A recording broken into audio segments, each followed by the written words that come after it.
Excited to welcome author, coach, and coach of the coaches, Cody Royle, to the Basketball Podcast. Cody is author of The Tough Stuff and Where Others Won't. He's a former head coach, now coaching elite head coaches, and he shares insights about teams, coaching, leadership, and so much more. Cody is a standout voice in the crossover of leadership principles between sports and business. His first book, Where Others Won't, proposed that businesses should look at how pro sports teams focus on team dynamics and talent optimization in order to innovate. His second book, The Tough Stuff, discusses why the barrier to your team's performance is you, the coach. Cody, welcome to the podcast. Good, Chris. Thanks for having me. Long overdue to have you on. I've followed your stuff and your podcasts and your books for a long time, and you just do a great job in service of coaches. And let's start with the most important question: is why do coaches need a coach? It's a great question. It's a very modern question, something that, 5, 10, 15, 20 years ago wouldn't have been a question. And, there's a number of reasons, but one primarily is just the speed of change in elite sport has outpaced the support infrastructure around us. And so, you think back, if you go back and read articles from like 2001 about coaches, like a sporting department was probably a head coach and an assistant coach, and maybe you'd brought on like a fitness person at that stage. And then all of a sudden now you're at departments, you've got PhDs in there, you've got, way too many interns, you've got 20 coaches now, and the head coach manages all of that. And so that speed of change has been very drastic. And now it has essentially changed the role where you're not really coaching, you're kind of a little bit more of a CEO. You manage departments, you manage people, you manage the flow of information, and you also take on a huge amount of weight and responsibility. And so having someone, a third party, an objective party to help you cut through some of that, help take a little bit of that emotional strain off you, and maybe introduce you to some new ideas that you can't see because you're so head down, that can only be a positive thing. And again, to reuse the CEO analogy, executive coaching has been a thing. It's a huge thing in Silicon Valley. There's a book called $1 Trillion Coach about, Bill Campbell, who was a football coach that coached Steve Jobs, and, Marissa Miller and Meyer, and like all the CEOs basically used the same coach. And so, this isn't a new concept. It's new in sport, but highly effective, like any coaching is, if you get it right.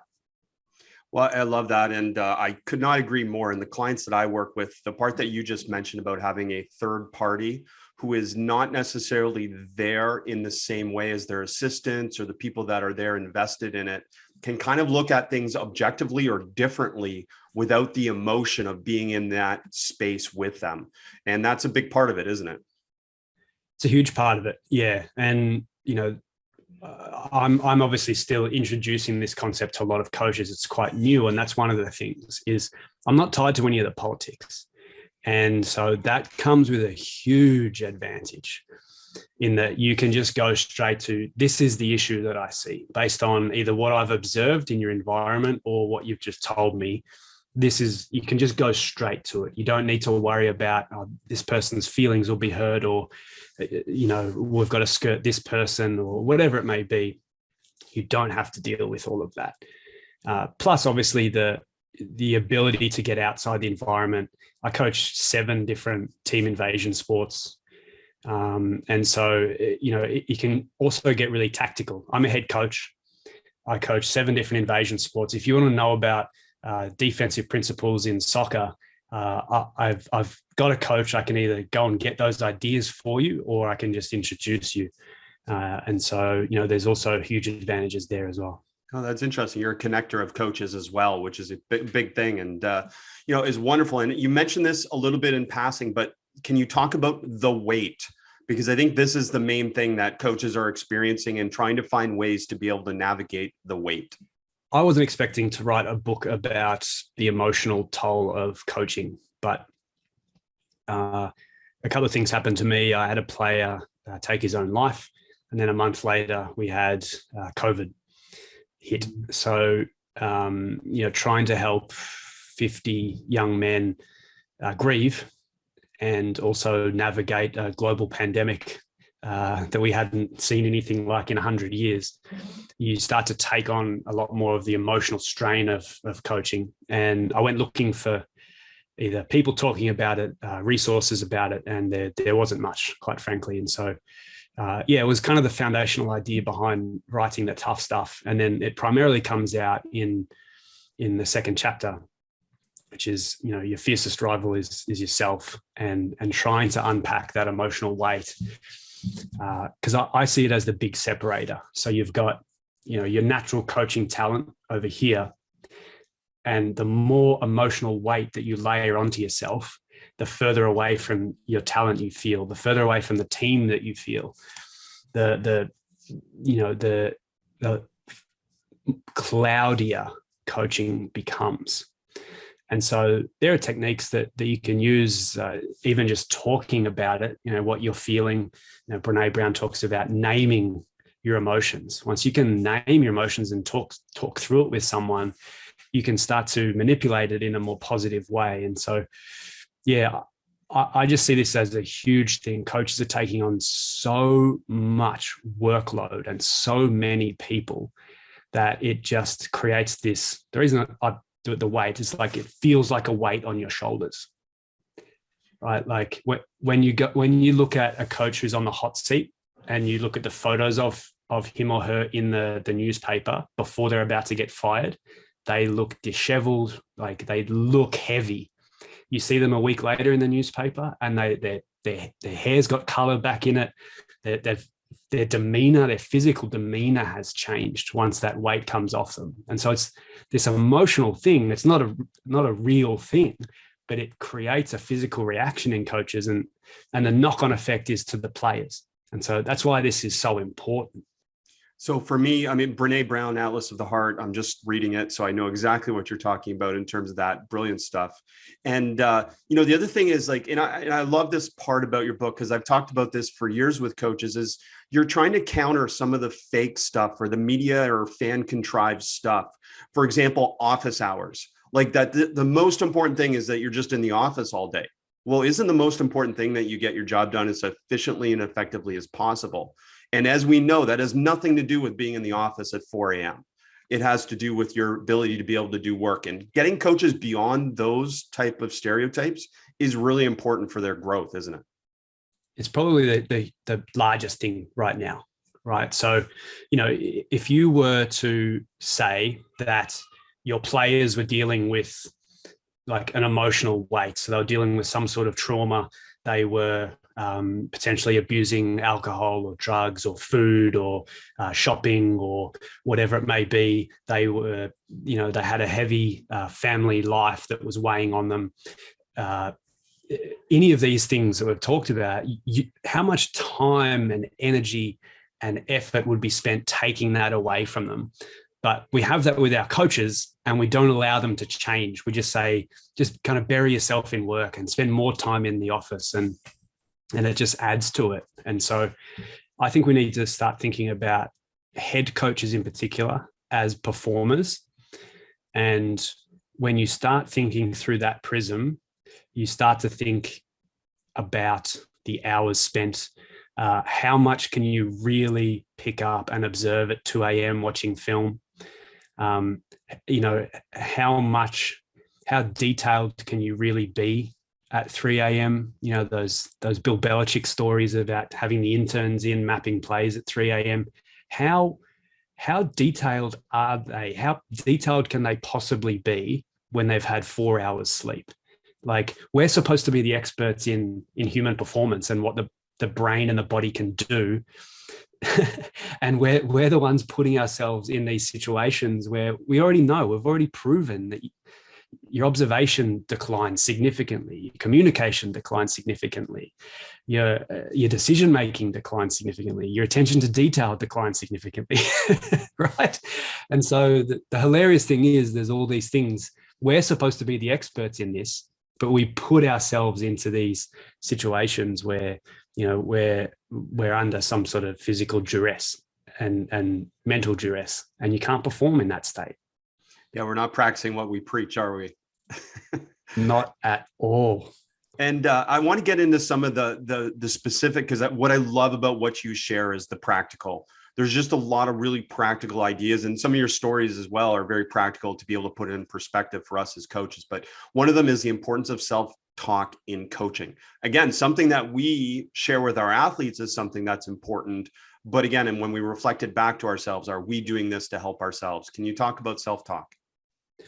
Yeah, when I started to look at communication, you look at the traditional, the big five, written, spoken, all that kind of thing. And there were two that were really missing. And self-talk was one of those. Self-talk is thought of as this psychological principle, right? Like it's dealt with by a psychologist. But then we treat the others as skills, right? So you think about, you can upskill your ability to write emails. You can upskill your ability to use pitch and tone to convey messages. But when you include self-talk as a skill, one, it makes you pay attention to it. So what am I thinking? What is the dialogue going on in my head, or the monologue going on in my head? Is it detrimental? When I get into certain scenarios, how am I talking to myself? And then what's the knock-on effect on my behavior? When you take that away from, this is something that only a psychologist can fix, and move it into the bucket with the rest of the communication skills and say, this is something that I can work on myself. I think we as coaches can be a lot more effective, because we know that we kind of do that anyway. We pay attention to our self-talk. Every, commute home after every training session, after every game in coaching history, is an hour in the car sitting there in your own head, thinking about, what could I have changed? What could I have done better? What did I mess up? When I said that, did that land? No, it didn't. And I know immediately, because the players looked at me with a dull tone, and I could see that. And, so the self-talk's going on. If we start to treat it as a skill, we can really start to use it better and use it more effectively, and potentially get away from some of those, more negative or detrimental behaviors that we slip into. Yeah, it's such a difficult thing to navigate, because I know we all go through that as coaches. But it comes back to this, and I don't even know where I got the expression, but this idea that we wouldn't talk to our friends the same way we would talk to ourselves, right? And it's this, that's always resonated with me. Whenever I start to beat myself up, I start to remind myself about perspective, and then how I can build myself up. And is it becoming consciously aware first of your self-talk? That's the first step in kind of navigating it. That's a good first step. Yeah. And, funnily enough, it becomes a bit of a coaching practice onto yourself. So awareness is the first step. And then, you pay attention in different circumstances. People aren't just level in their behavior. The example that I use is, look at people in an airport. They just become ravenous, just beasts of people, right? That no one has any patience. Everyone is shitty with everything. Everything is a huge problem. And then you take them out, they literally walk out onto the street, and they're the most calm, collected people. And so people aren't even. And so paying attention in different scenarios, in training, in game, in the cultural environment, in the office environment, how are you treating the interns, the receptionists, like paying attention to all the different facets is a good place to start. And then you can coach yourself. You can create your own interventions with your self-talk, like you would create interventions in practice for your players, and cut yourself off from thinking detrimentally or talking to yourself negatively. So some type of intervention would be like thought stopping, or something that helps you consciously stamp it out, throw it away, brush it away, whatever. We've used these things for athletes as a coping strategy psychologically. So the same things apply to us as a coach? Definitely. Yeah. I've used a couple for me, in game, I want my self-talk to be, is just the same word, is what are they doing? So my role on game day with my team before I left was overall strategy. Aussie rules, a big game, cricket-sized field, 36 players out there. And my role was to identify what the opposition are trying to do to us. And so what are they doing? What are they doing? And then if I found myself slipping, I had an intervention to say, okay, I've got to get back to identifying what the opposition are trying to do. That's one example, but you can do it for any multitude of lines of thought that you might be sent down. Once you start to get into your subconscious and you're not really paying attention, you drift off. And it's just a way to pull you back in. So I feel like another strength of what you're sharing is you're an advocate for coaches. And thank you for that, because coaches need advocates, and it's okay to be human being is what you say, and to expect to be treated like one. And I love that aspect of what you share. And this is something that we can demand, and with our tactical barriers or different things that we put in front, so that we, again, are treated as human beings and that we consider ourselves that. And you connect this to organizations, where one of the most important parts of an organization that's successful is that they unabashedly will use words like love, and they talk about caring for human beings. Can you connect all that together for us as an important part of an organization? Yeah. So the magic of culture, the magic of team sports is the people. It's the humanity. It's not the tactics. It's not the building. It's not the teams. Like the Dallas Mavericks aren't anything. Zero, nothing. The logo's kind of imaginary. It's just made up. What makes the Dallas Mavericks is the people and how they interact with each other, and the humanity that comes out of that place. I'm just using Dallas as an example. It was the first one that came to mind, but like any organization is just the people. And so, one, I think we kind of took that servant leadership idea way too far, to the point where it's like servanthood into detrimental, right? So I'm going to drive myself into the ground to be of service to you. And we kind of need to just smidge it back towards the middle a little bit, because coaches do deserve to see their wives and husbands and daughters, and they do deserve to be able to go for a run, and they do deserve to be able to bring their best selves to work. They do deserve sleep. They do deserve to be a human, to feel like a human when they walk into the workplace, just like everyone else does. Now, does that mean that you can't work hard? Does that mean you can't be unbalanced in portions of the season? Does that mean you can't still be up at 3 a.m.?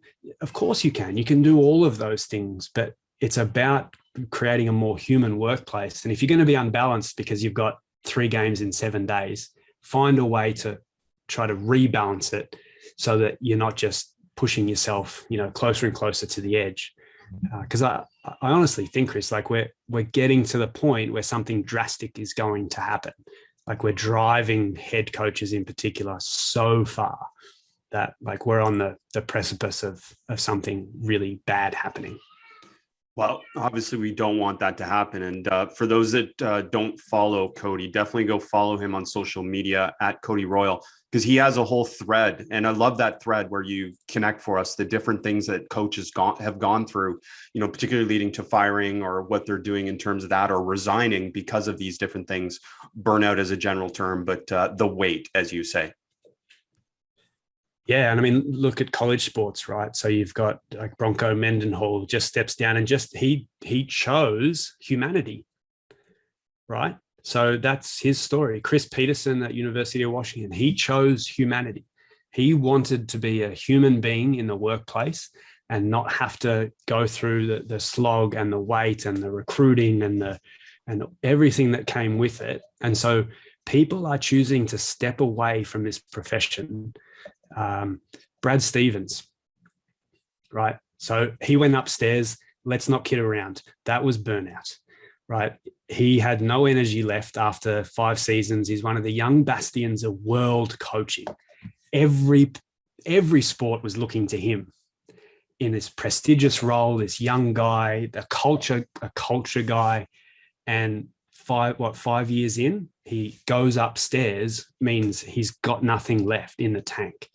So we are losing great young coaches that can help change coaching because we are just driving them so hard, and it can't continue the way that it's going. So what do you think has to change in terms of that? Is it just perspective somewhat for everyone around that coach to understand that they do deserve to be treated as a human? Yeah, perspective would be a good one. I'd expand this out to the performance department. Like what we're putting all of the performance department through, is unethical, I would say. And the part of that as well is it's on us as coaches to educate everyone else on what we're going through. So if we're not willing to stand up and say, I do want to be treated like a human. I do want to see my daughter. I do want to go home and cook dinner for my wife. Or even just sharing like what it is, how many hours we're doing, what we're going through, so that other people can know. If we don't want to talk about it, no one's going to know or care. And so part of what I was trying to do with the tough stuff was create a little bit of community, make people realize that you're not the only coach going through it. It's okay to talk about it, and start to normalize the conversations around it so that more and more people can talk about it. And it's, not seen as outrageous to come out and say, I want to go home and cook dinner for my wife. It's amazing because, again, as male and females, because this affects both genders in coaching, it's again, we're trying to live up this false sense of what coaching is. And it's really hard to break that cultural barrier of people's expectations of a coach and thinking that we can do our job in a different way, which is what we have to redefine for people. And the hardest part, I imagine, for all of us as coaches is to be vulnerable, right? To be able to openly talk about this. And that's just, again, a really hard thing that only later in my career did I get good at. Yeah, and that's the challenge, is that really there's this perception, even within our sports, that you have to have won to be able to talk about this stuff, and you have to have won to be able to innovate. So like only basically, if you look at the NBA, like only Steve Kerr and maybe Pop and and maybe a few others get to talk about things like this because they have job security. No one else wants to walk in and say, well, sure, this is my first job, and the person that I've hired first is a coach for myself. It's not an assistant coach.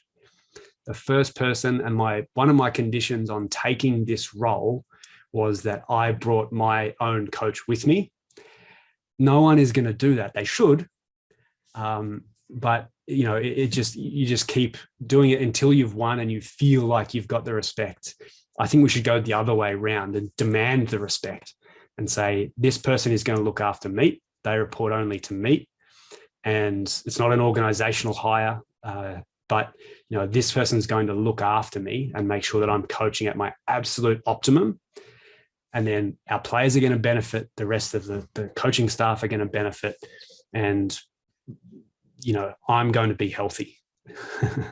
So connect this at the youth level, high school level, in terms of them finding someone in a similar role. Obviously, they can't afford to pay someone necessarily for that role, but is it as simple as finding a peer mentor or some type of mentor, maybe even outside of your sport, that you can talk to? I think so. I'd recommend like a buddy system. Mm-hmm. The great thing about colleges is that you've got plenty of head coaches.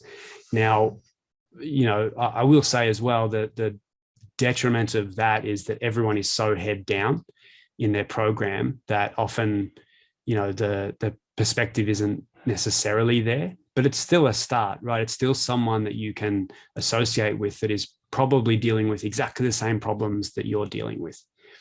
And if you go even further down, the youth level, same thing. I mean, why can't you talk to another coach? Why can't you have just a standing 1 hour meeting with another head coach, and you both talk for 30 minutes about just what you're struggling with? And maybe that's all you need, is just an outlet to verbalize what's going on in your mind. And so it doesn't need to be this, hire that, costs money, that, is a full-time person looking after you. It can just be a colleague or a confidant that can help just unload some of that weight from you. Great stuff. And let's hope that everyone's working towards that, if not already, but after they listen to this. And another thing that if you don't, Chris, sorry to cut you off. This is a competitive advantage. So like this, if you don't, someone else is going to. And think about that. Like if they're coaching way more effectively than you, they are going to catch up very, very quickly, right? So, at the professional levels, Pep Guardiola has a coach. Eddie Jones, who's England's rugby coach, has a coach, right? The top guys are already going. And so think about them coaching at their optimum. Someone's going to do it and they're going to get ahead. I love that. Just direct to a coach, thinking about wins and losses. And you say this, and I say it a little bit differently, but I'll just paraphrase that. The best player development is coach development, right? The best thing we can do for our team is develop ourselves and take care of ourselves, right? 100%. Yeah. And that's the great thing is like we say that we'll, turn over every stone looking for ways to upgrade our players and to coach them better. And so this has to be one of them, right? Like the ability to be able to have access to your full range of coaching talent means you have a much more robust portfolio of ways to coach the player. So the player has to get better. The team has to get better if you have greater access to your awareness, if you have greater access to your communication skills, if you have better decision-making, right? Like those are the three primary coaching skills and the things that decline the most when you're in a state of depletion. And so if you can climb out of that state of depletion, there has to be huge advantages for the players. And that's the exciting part about all of this conversation is, it's not just therapy. It's the fact that it has such a huge knock-on effect to your players. And you say you're turning over every stone, but you're not really, because you're driving yourself into the ground. So another thing I wanted to talk about is the interpretation of energy, which is something that you've talked about a lot. And my wife just walked in, and I can talk to that she's an energy person. So to me, like this concept and what I've tried to research and learn more about is it's not just about interpreting energy. It's about using that interpretation to be able to drive whether it's interventions or communication. And that's the important part about that. Can you talk more about this process? Yeah, so I did a podcast with Owen Eastwood, who wrote the book Belonging, which everyone should read.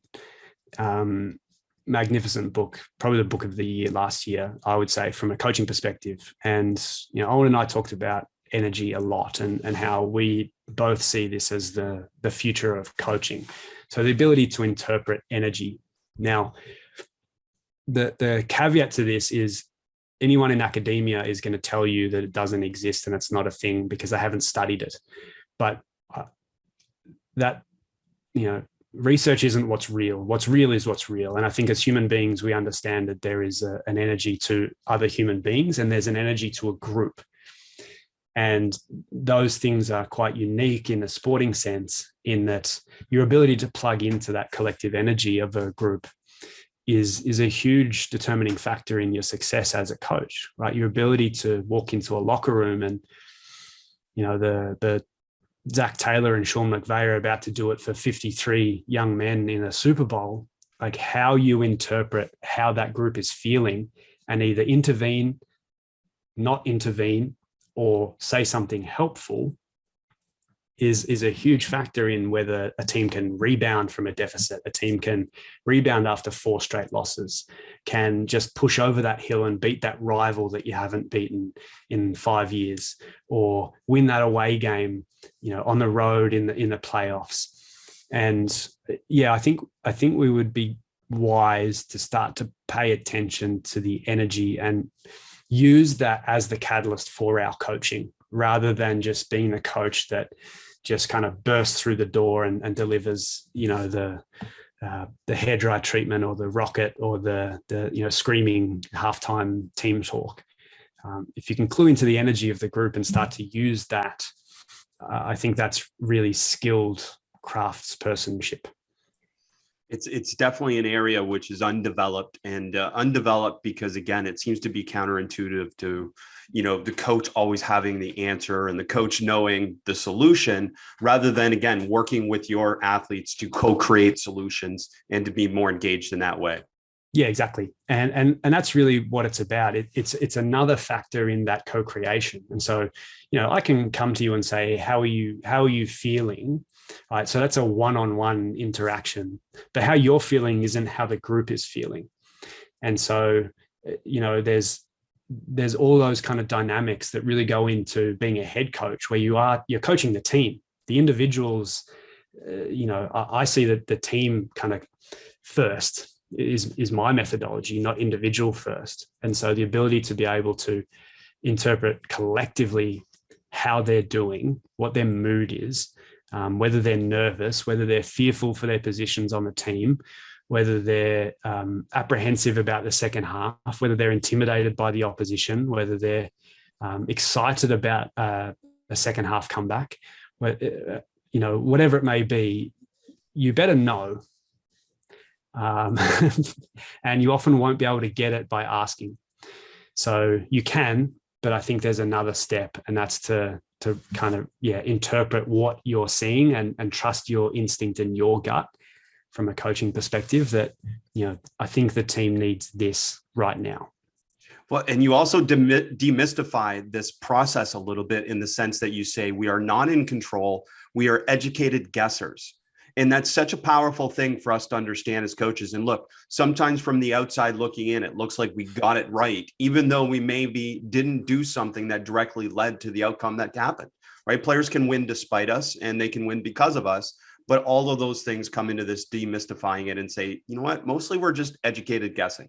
Yeah, exactly. And that's not to say that it's not helpful, right? That's why I say educated guesses, because both our coaching education, our years of practice being around teams, and understanding that energy. That's why I'm okay to talk about it, is because you inherently understand as a coach, when you start to say like a team has an energy, every coach will sit there and go, oh yeah.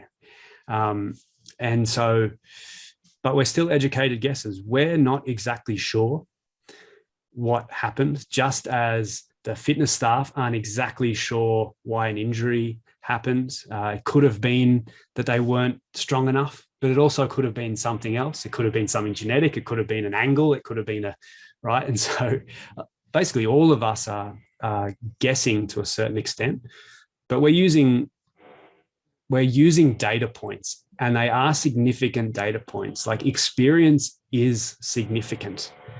And I think we should get back to understanding that just because it's not a 1 and a 0 on a spreadsheet or a score sheet, that it's not valuable. It absolutely is. Like, your coaching experience counts for so much. So plug into that, but still understand that you are guessing a little bit. So a lot of this connects for me, because obviously I share the ideas around a games approach and small-sided games. And one of the values of that comes back to you as a coach, that you get more game repetitions coaching in practice that you would coach in a game, or at least similar transfer of that.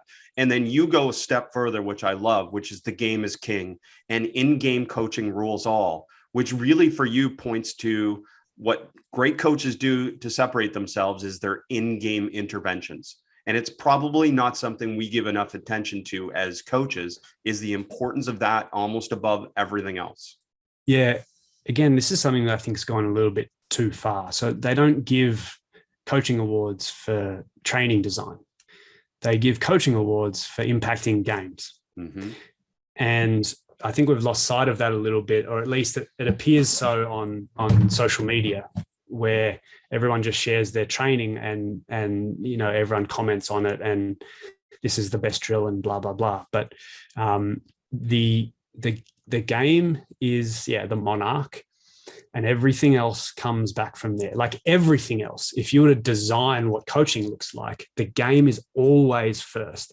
How do we pass information to the players to help them make more informed decisions, or intervene for the players to create an advantage for our team? Like we can't move away from the fact that that is the role. It's not to create these zigzagging drills and this one's 3 meters, these cones are 3 meters apart. That's way down the list for me. Your ability to turn L's into W's is where coaches stand out. That's where the craftspersonship is. That's where the excellence comes out. And if you can't do that,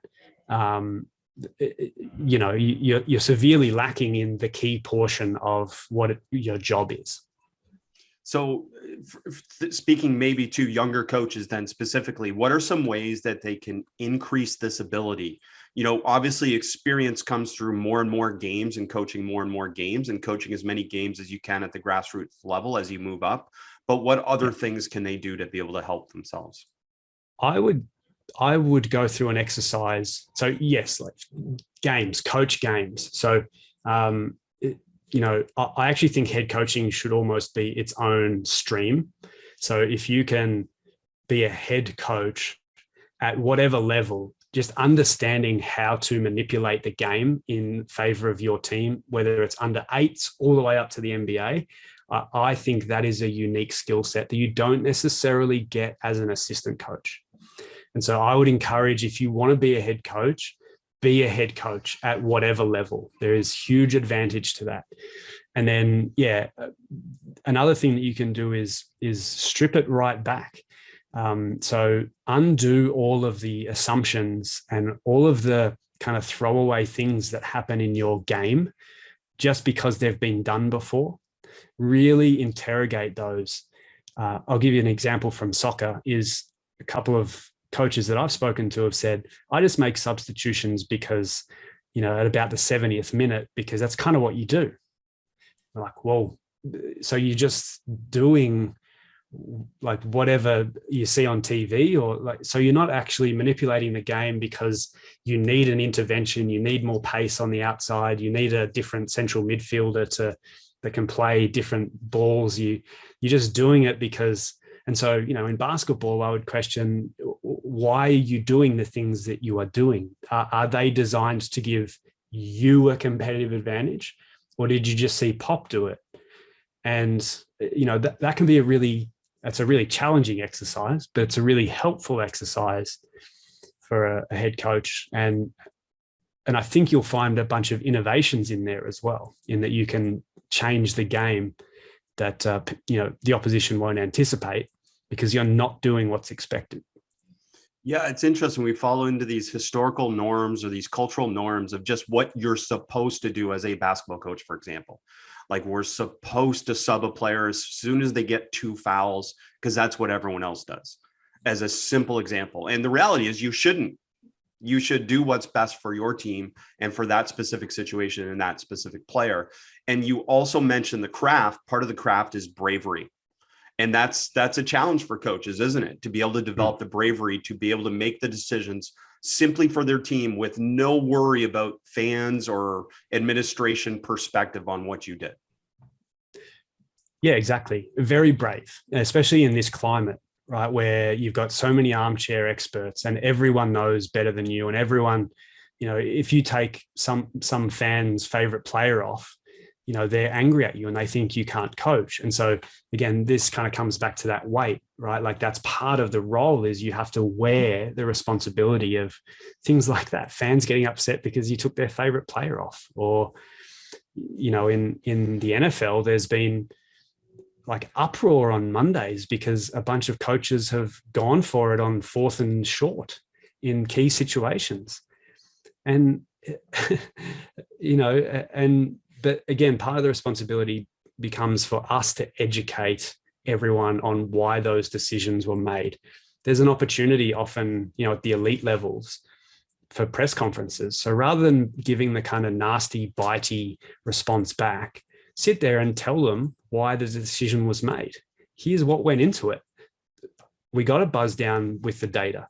We looked at that data. I had a gut feel. My assistant coach had a gut feel. We wanted to put this player. We thought they had a good matchup against the opposition player. So we took that shot. The shot didn't work out, but the decision to get to the shot was the right call. Right? Now you're starting to really open up coaching and make it accessible to people, rather than saying, no, you guys are idiots for asking the question about why we got it and not sharing anything. I don't see how that is good for coaching. It's not good for coaching, but how do we break that cycle? Because I totally agree with you. I wish coaches would just come out and give their honest reason why they did something. And again, you can't question that because they have the data, they are with the team, they interpreted the information.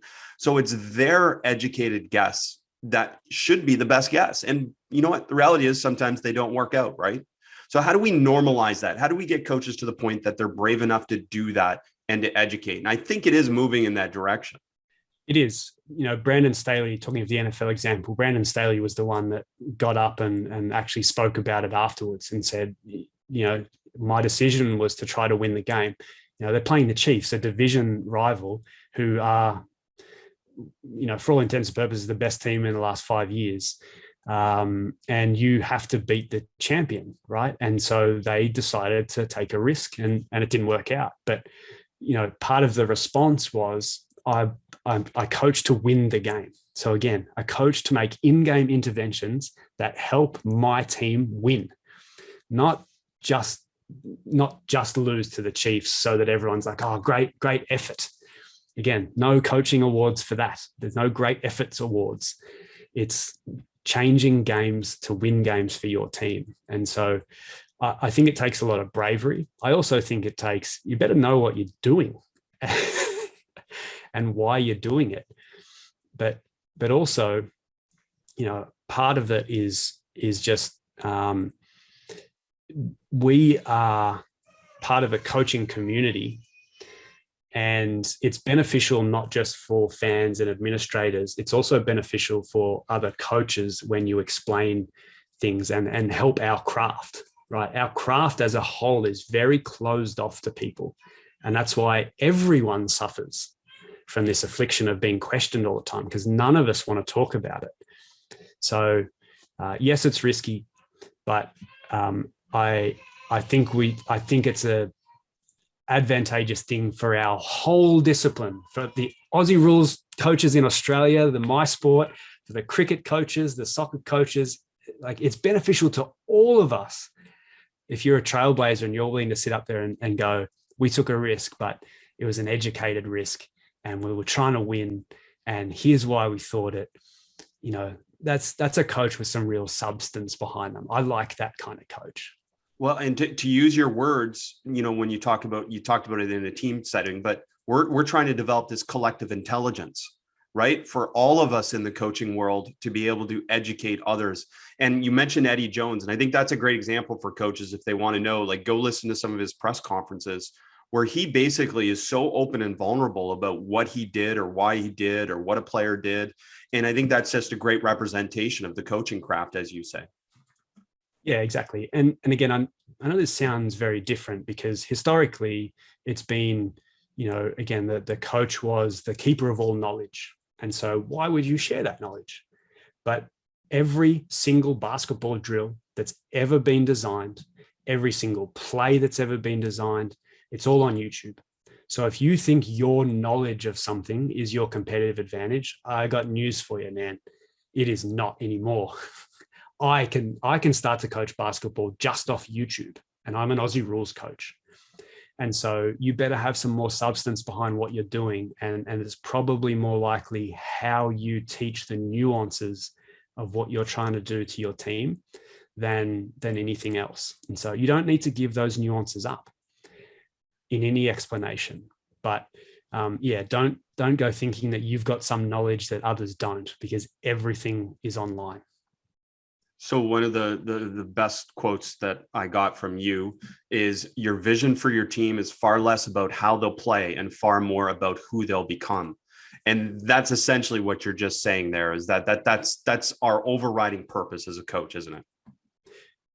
Big time. Yeah, exactly. I think it was Dabo Swinney who was talking about, they can prepare for what we do, but not who we become. It's a similar kind of line that I used, and that's really it. It's